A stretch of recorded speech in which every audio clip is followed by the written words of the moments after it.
Hello, my name is Addison. And I'm Christian Gintz. And this is your EBN update. Our first story will be a day in history about Dr. Martin Luther King. Here's Ashton McElhaney, Kendall Monroe, and Jack Donahue. A special video.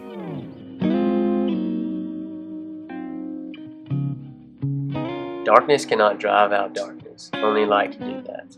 Hate cannot drive out hate. Only love can do that. This famous quote was spoken by Martin Luther King Jr. He put hope in thousands of lives. Martin Luther King Jr. was a prominent leader of the civil rights movement in the United States and put hope in thousands of people's lives.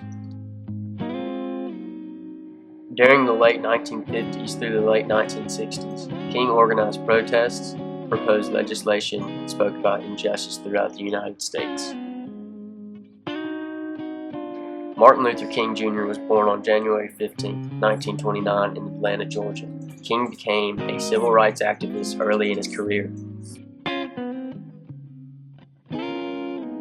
King led the 1955 Montgomery bus boycott and helped fund the Southern Christian Leadership Conference in 1957, serving as its first president. King also helped to organize the 1963 March on Washington, where he delivers his famous "I Have a Dream" speech. On October 14, 1964, King received the Nobel Peace Prize for combating racial differences through nonviolent resistance. In final years of his life, King expanded his focus to include opposition towards poverty. In 1968, King was planning an occupation called Poor People's Campaign when he was assassinated on April 4th in Memphis, Tennessee. When people found out about King's death, they started riots throughout the U.S. cities. Martin Luther King Jr. was then awarded the Presidential Medal of Freedom and the Congressional Gold Medal. Martin Luther King Jr. Day was established as a holiday in 1986.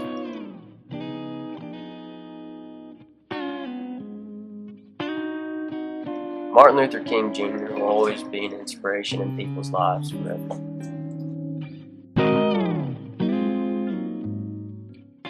We're studying the life of Martin Luther King Jr. We're celebrating his birthday on Monday. Mr. Dean, you lived around this time. What was it like? So let me go first when I was a child and I was your age in high school.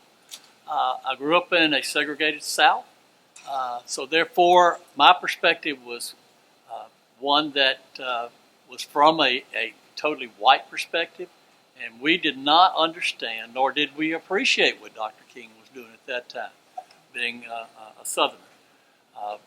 I have to say that we were wrong, and that the ultimate thing that happened was that there were changes, and that happened during my college years. And then when I first started teaching in 1970, that was the time in this state that integration really began to happen, where black students and white students began to go to school together. And it wasn't an easy thing at that point. When I was teaching in Washburn High School in 1973, we had a full-scale race riot. People didn't understand each other. But Dr. King and the other leaders of the civil rights movement in the 60s had a plan, they had a vision. And although not all of us bought into that, it was the right vision. Now, as an adult, we can see the mistakes of the past, and we hope that we don't repeat them, because it is our society is a much better society at this point. And I would just like to end by saying that Dr. Martin Luther King was a great man, and what he did was beyond imagination. He really had to overcome some tremendous obstacles, and I, for one, am glad that he persevered. Now here are your announcements. There will be no school Monday, January 16th to celebrate Dr. Martin Luther King Day. Remember to bring $3 January 27th for Jeans Day to support the baseball team. February 9th, 9th grade will have ACT prep. And please keep Kimberly Jackson and her family in your prayers.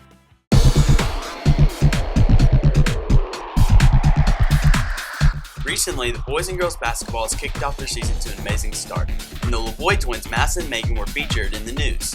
Now here's Alex Elam on the story. You guys had an amazing game Tuesday night. How do y'all work together on the court?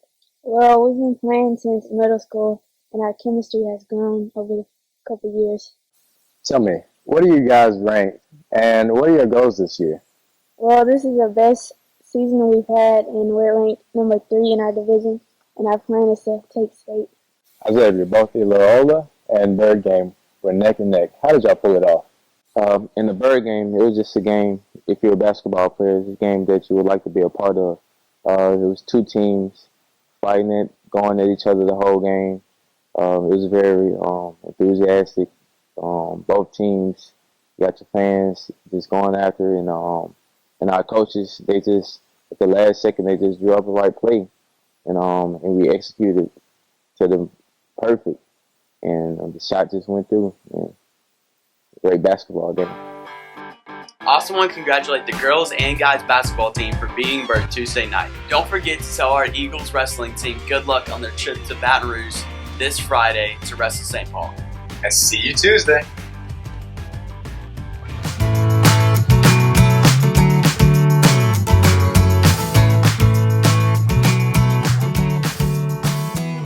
Remember to bring $3 January 27th for Jeans Day for baseball.